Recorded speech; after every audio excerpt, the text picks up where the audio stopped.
Celia Diaz knows exactly what she wants to do as soon as the border reopens to non-essential travel. Ir a visitar a mi hijo. Visit her son and go shopping, she says.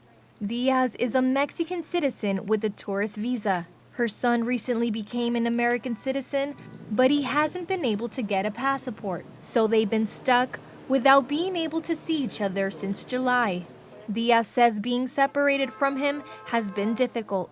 Pues sí, sí ha sido un poquito difícil. But her wait will be over starting Monday. That's when she and other non-essential travelers will finally be allowed to cross into the U.S. as long as they've been vaccinated.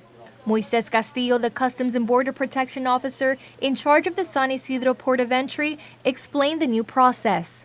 If you are a visa holder traveling for non-essential reasons, you can verbally attest or declare at primary to the CBP officer as to your vaccination status.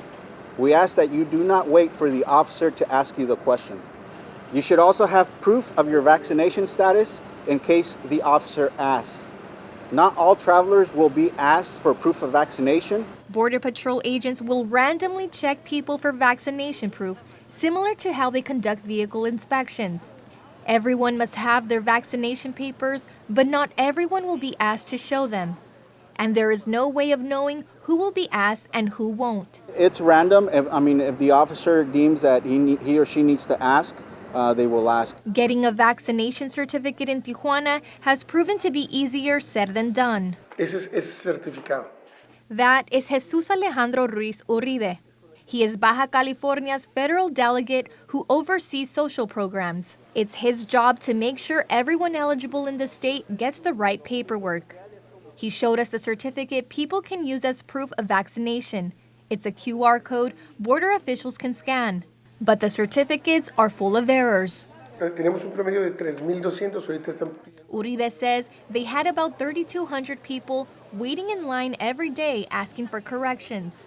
Now, it's about 1,200 people daily. Mira, el error más grande, los errores más grandes son los que tienen que... Uribe says the problem is people didn't fill in their personal information correctly on their original documents. He says a lot of people provided false addresses and telephones because they didn't trust the federal government with their personal information. Uribe understands the frustration. Living in a border community means crossing on a regular basis.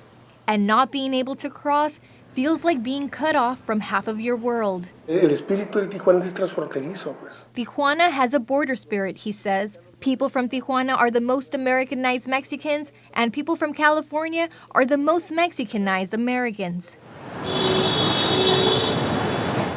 People who have the right paperwork will have to deal with another obstacle before crossing the border: long wait times.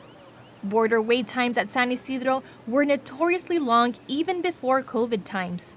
But now, wait times could be longer than ever. As we lift restrictions, we are expecting an increase in travelers, and we're also expecting an increase in wait times. On a recent weekday, a car broke down just a few yards from the port of entry.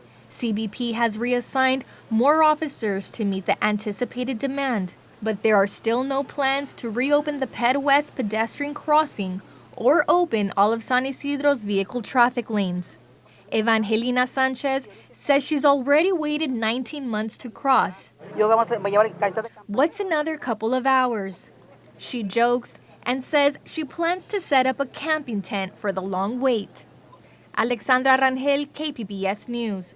This story was also reported by KPBS border investigative reporter Gustavo Solis.